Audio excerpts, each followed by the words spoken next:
m'appelle Marc Keller, j'ai 53 ans, je suis né à Colmar.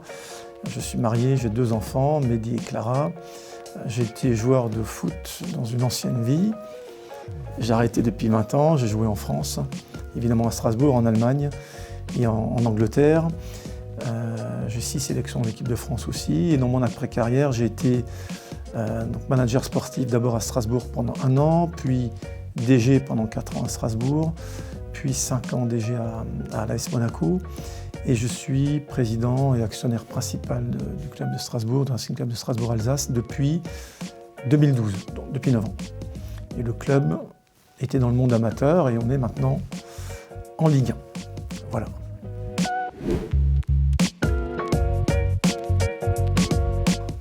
J'ai eu de la chance, que ce soit en France, en Angleterre, en Allemagne et en équipe de France, de jouer avec des très grands joueurs. Je dirais, en équipe de France, évidemment, le plus emblématique, c'est celui que tout le monde connaît, c'est Zidane. Et en Allemagne, par exemple, j'ai joué avec un joueur que je trouvais exceptionnel, qui ressemblait un petit peu à Alain Giresse, c'est Thomas Hassler, très très fort.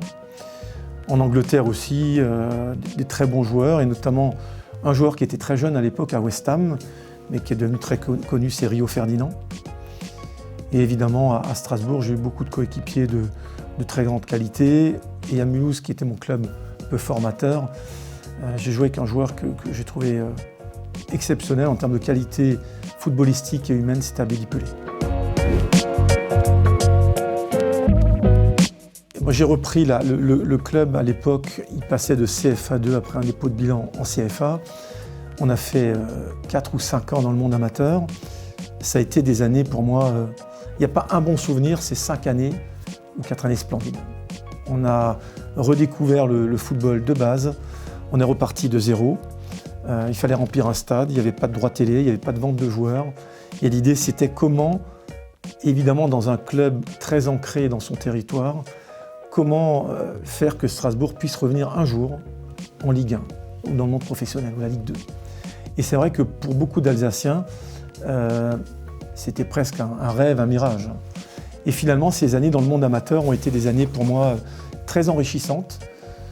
Des déplacements en CFA dans beaucoup de petites villes. En national, on a passé 3 ans, c'était long. Beaucoup de souvenirs fantastiques. Et évidemment, en tant que président du club de Strasbourg, des émotions incroyables à la Méno. Quand on est monté en national, quand on est monté en Ligue 2, ça a été des moments avec des stades pleins. Même dans le monde amateur, il y avait quelque chose. Il y avait un fluide. Il y a ce que nous on a appelé à Strasbourg un peu cette génération Racing.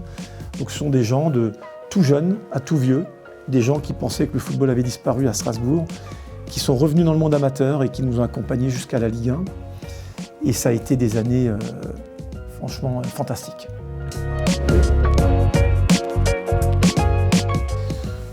Déjà, je pense que quelle que soit la fonction qu'on occupe, dans le foot ou ailleurs, il faut être soi-même.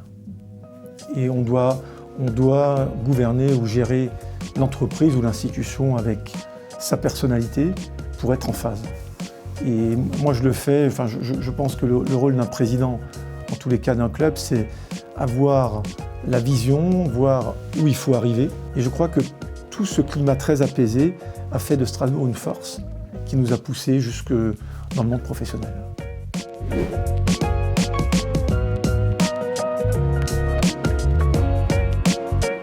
Non, mais je crois que chaque club, en tous les cas, doit trouver un peu sa vision et le chemin qu'il doit emprunter. Nous, notre travail a été de voir la montagne, voir le sommet, comment y accéder en essayant de régler toutes les problématiques, qui ne sont pas les mêmes dans le monde amateur, qui ne sont pas les mêmes dans le monde professionnel. Mais moi, j'ai coutume de dire que, quel que soit le niveau, la somme des problèmes reste la même. En Ligue 2, Ligue 1, il y a autant de problèmes que dans le monde amateur, mais ce n'est pas les mêmes problèmes. Et c'est pour ça que j'ai beaucoup de respect pour beaucoup de gens que je connais du monde amateur qui ont beaucoup de difficultés, beaucoup de problèmes à régler sans avoir la médiatisation que nous, on peut avoir dans le monde professionnel.